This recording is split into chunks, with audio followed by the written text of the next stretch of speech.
Kamusta ang Pangulo? Ay, so eto na Oo nga. nga. Ano ba? Healthy naman ba siya? Ay, mukha naman siyang malakas, in okay. fairness.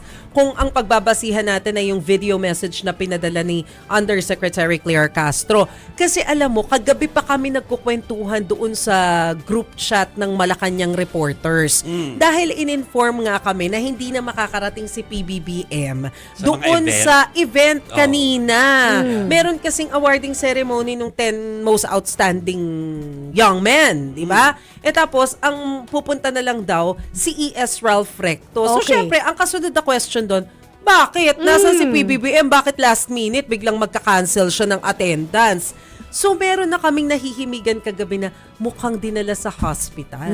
Pero syempre, walang nagsasalita from Malacanang. Until early this morning, na sinabi na hindi pala early this morning, before lunch. Okay. Sinabi ni Yusek Castro, kinonfirm na nga nila na dinala pala sa St. Luke's dyan sa Quezon City dahil nga doon daw sa discomfort. Pero narinig din naman natin yung sinabi ni PBBM kung ano yung diagnose sa kanya. 'Di ba? Pero after naman daw nung medical observation, pinabalik din naman daw agad sa Malacanang. Na-discharge din naman daw. Pero mas maigi, pakinggan natin yung mismong sinabi ni Pangulong Marcos para maintindihan natin kung ano ba yung diagnose sa kanya. Feeling very different from the way I was feeling before. Naayos na yung problem. What happened was I now have diverticulitis. It's a common complaint amongst people who are heavily stressed and people who are, I have to admit, growing old. Huwag kayo muna masyado ma-excited dahil it's not a life-threatening condition. So, sir, wala kaming dapat ipag-alala? Wala, huwag kayo mag-alala. The rumors of my death are highly exaggerated. So yun yung paliwanag ni PBBM kanina. Kumbaga, okay na raw siya. Ang sabi ni Yusek Castro, as a matter of fact, kaninang hapon daw, naka-attend na raw siya ng 2 private meetings. Pero, ang ibinigay na information sa amin ng Malacanang kanina, mukhang hindi na siya sasama doon sa event sa Ilocos bukas. Dapat kasi pupunta siya ng Ilocos. Meron siyang dadaluhan din doon na public event. But then, mukhang hindi na makakapunta. Baka kailangan niya munang mag-relax. Take it easy. Ayan pala, yung sinasabi ni Pangulong Marcos na diverticulitis. So, inflammation or infection of small pouches. Yung small pouches ang tawag ay diverticula in the colon wall. So, sa bituka. Parte ng bituka. Merong pamamaga o infection sa bituka. Oo, colon wall causing sudden lower abdominal pain. So biglang sasakit yung abdomen mo, usually sa left side daw. Oo, pwede kang magkaroon ng lagnat, pwedeng nasusuka at yung bowel changes. Ayun. LBM. Charot. Hindi iba pala yung iba. Yung parang inisip mo, ano ba? Nasi-CR lang ba ako? Pero diverticulitis pala siya. Pwede naman yun. Pero ito ay kinailangang dalhin kasi sa ospital. Masakit kasi yung tiyan niya. Masakit daw. I mean, walang sinabi na masakit ang tiyan. Ang sabi discomfort. Word ko pala yung masakit. So, dinala. Kasi yun yung po, sa definition. Oo, sa definition alam to ng mami mo. Kapag ka kasi sa lower na stomach. Okay.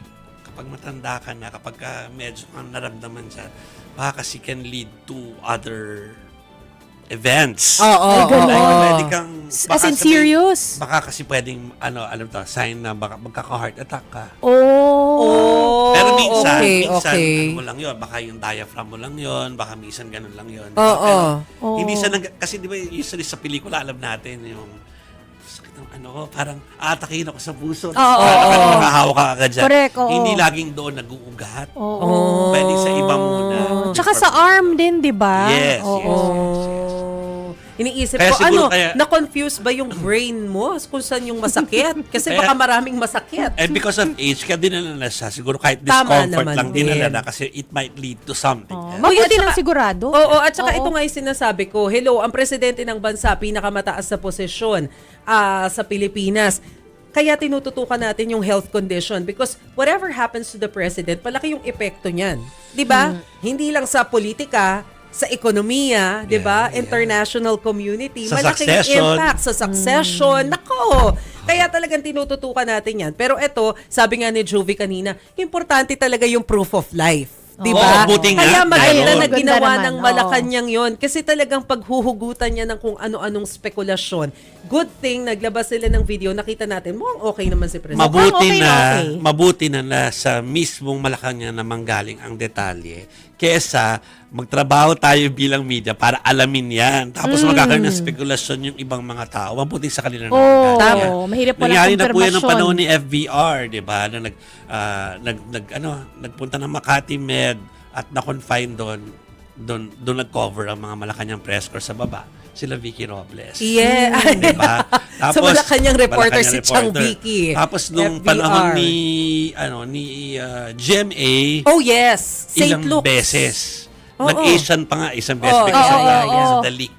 Oo. Nagkaroon ng leak somewhere. Right. Tapos nagpunta nga sa St. Luke's maraming beses. Oo, Tapos maraming beses. parang press working area na natin, yung labas. Yung labas, nakatambay doon. Meron lang kordon. Kasi nakaabang ng updates. Oo. Uy, nangyari rin siya kay FPRRD pero hindi siya na-cover sa ospital. Oh. Nawala lang siya ng isang parang more than a week kung tama yung Ala, hindi ko maalala pagkaalala to. ko. Kaya nagsimula ang hashtag nasan si Duterte. Ah, Diba? Kasi talagang wala Nung pandemya hindi.